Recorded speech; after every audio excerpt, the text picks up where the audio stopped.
바울은 이 다메섹 도상에서 예수님을 만나고 예수님의 그 부르심에 응답하여서 일생 그 복음을 전하는 일에 힘써서 살아왔습니다.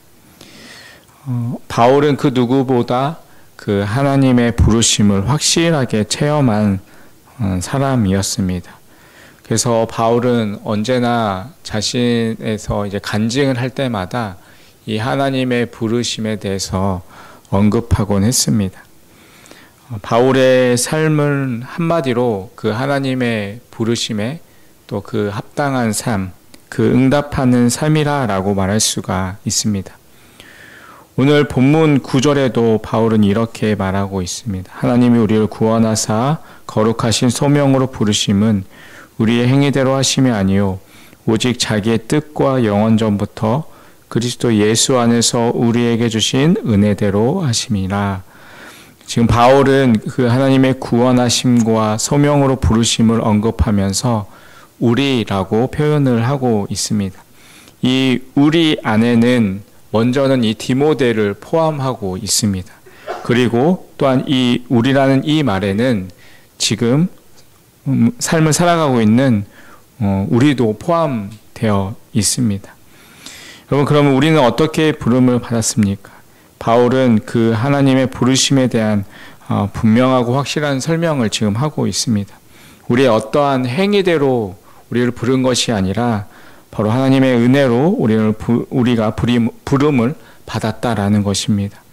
우리가 구원의 자리로 또한 우리가 소명의 자리로 부르심은 바로 하나님의 은혜입니다. 우리가 죄가 많고 연약하고 우리는 부족하지만 그럼에도 불구하고 우리를 불러주신 것입니다. 그렇기 때문에 우리는 감사해야 하고 또한 그 은혜에 보답한 마음으로 그 부르심에 합당한 삶을 살아가야 하는 것입니다. 우리가 그 부르심에 합당한 삶을 살아가야 하는데 그러면 그 부르심에 합당한 삶은 어떠한 삶의 모습일까요? 첫 번째로 그 부르심에 합당한 삶은 복음을 위하여서 살아가는 것입니다. 오늘 본문의 10절과 11절의 말씀을 다시 보시면 이제는 우리 구주 그리스도 예수의 나타나심으로 말미암아 나타났으니 그는 사망을 패하시고 복음으로써 생명과 썩지 아니할 것을 드러내신지라. 내가 이 복음을 위하여 선포자와 사도와 교사로 세우심을 입었노라. 예수님은 우리를 위해서 이 땅에 오셨고 우리의 모든 죄를 짊어지셨고 십자가에 죽으셨습니다. 그리고 3일 만에 부활하셔서 사망을 패하시고 우리에게 영원한 생명과 또한 하나님의 기업을 주셨습니다. 지금 사도 바울은 그 이야기를 하고 있습니다. 그 복음에 대해서 이야기를 하고 있습니다. 근데 우리가 이 사실을 너무나도 잘 알고 있습니다. 그런데 우리가 신앙생활을 오래 하다 보면 예수님께서 죽으신 그 일들에 대해서 이제 당연한 것처럼 여기게 되면서 별 감동이 없이 우리는 받아들입니다. 그렇기 때문에 우리는 이 복음에 대한 감동과 감격을 회복하기 위해서 우리는 예수님의 그 십자가와 죽음을 계속해서 묵상할 필요가 있습니다. 바울은 그 복음을 위해서 자신이 부름받은 자로서 자신을 가리켜서 이 선포자와 사도와 교사라고 말하고 있습니다. 선포자는 복음을 전하는 자를 말하고 있고 사도는 파송을 받은 자를 말하고 교사는 가르치는 자를 말하고 있습니다. 바울이 이 세 가지의 직책을 말하고 있는 것은 복음을 위해서 폭넓게 그가 직무를 맡아서 수고하고 지금 봉사하고 있음을 말하고 있습니다.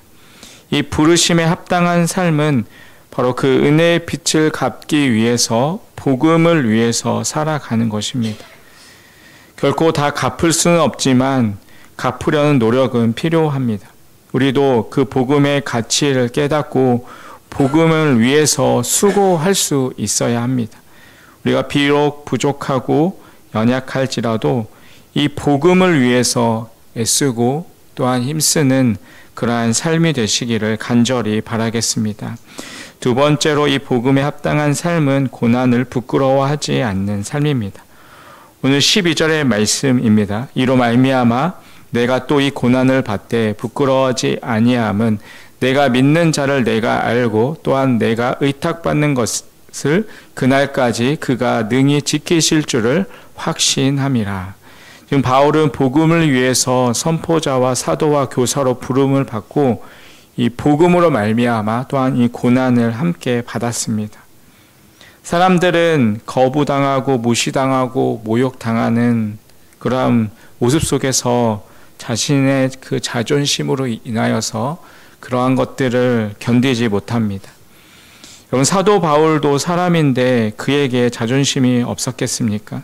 그는 그 자신 안에 계시는 하나님의 아들 예수 그리스도를 보여주기 위해서 그 어떠한 험한 일도 다 스스로 감당하면서 살아갔습니다.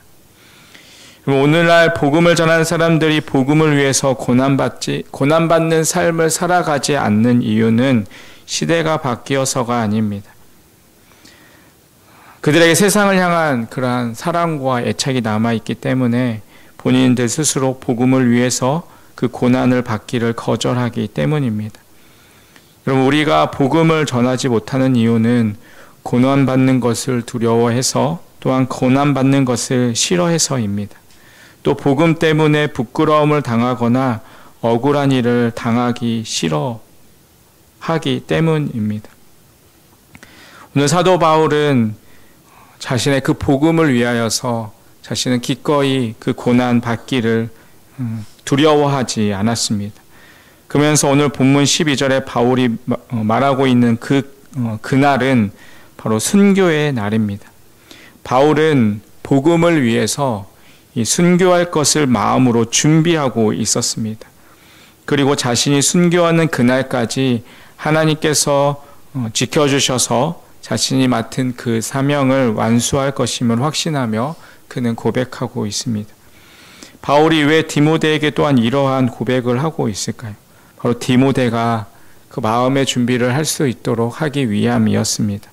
바울이 자신이 복음을 전하면서 때로는 어려움 속에서 순교를 당할 때에도 그 모든 것들을 잘 감당할 수 있도록 디모데에게도 어려운 일이 닥칠 때 당황하지 않고 올 것이 왔구나라는 것을 받아들일 수 있도록 그가 미리 마음의 준비를 할 수 있도록 이야기를 하고 있는 것입니다. 바울에게는 복음을 위한 고난도 또한 복음을 위한 순교도 부끄러움이 아니라 가장 자랑스럽고 영광스러운 일이었습니다. 그러나 그 복음으로 인해서 고난당하는 것을 부끄럽게 여기는 사람들이 있었습니다. 그들은 바울이 복음으로 인하여서 고난을 당하자 바울을 버렸습니다. 바울은 오늘 본문 15절에서 이렇게 이야기합니다. 아시아에 있는 모든 사람이 나를 버린 이 일을 내가 아나니 그 중에는 부겔로와 허모게네도 있느니라. 바울은 자신을 부끄럽게 여긴 그런 많은 사람들 중에서 특별히 오늘 본문에 보면 부겔로와 허모게네를 꼽고 있습니다. 이들도 처음에는 믿음이 좋은 사람들입니다. 처음에는 바울을 열심히 도왔습니다. 하지만 그들에게 어려움이 닥치자 그들은 바울을 버리고 도망갔습니다. 결국 이들이 자랑스럽게 여겼던 그런 이름들은 결국에는 바울을 배신하고 바울의 마음속에 지울 수 없는 상처를 남긴 그런 불명예스러운 이름으로 성경의 영원히 또한 남게 되었습니다. 반면에 바울의 고난을 부끄러워하지 않은 사람도 있습니다. 오늘 본문의 16절부터 18절에 보면 이렇게 기록합니다. 원하건대 주께서 오네시보로의 집에 긍휼을 베푸시옵소서. 그가 나를 자주 격려해주고 내가 세 살의 마인 것을 부끄러워하지 아니하고 로마에 있을 때 나를 부지런히 찾아와 만났음이라. 원하건대 주께서 그러하여금 그날에 주의 긍휼을 입게 하여 주옵소서. 또 그가 에베소에서 많이 봉사한 것을 내가 잘 아느니라.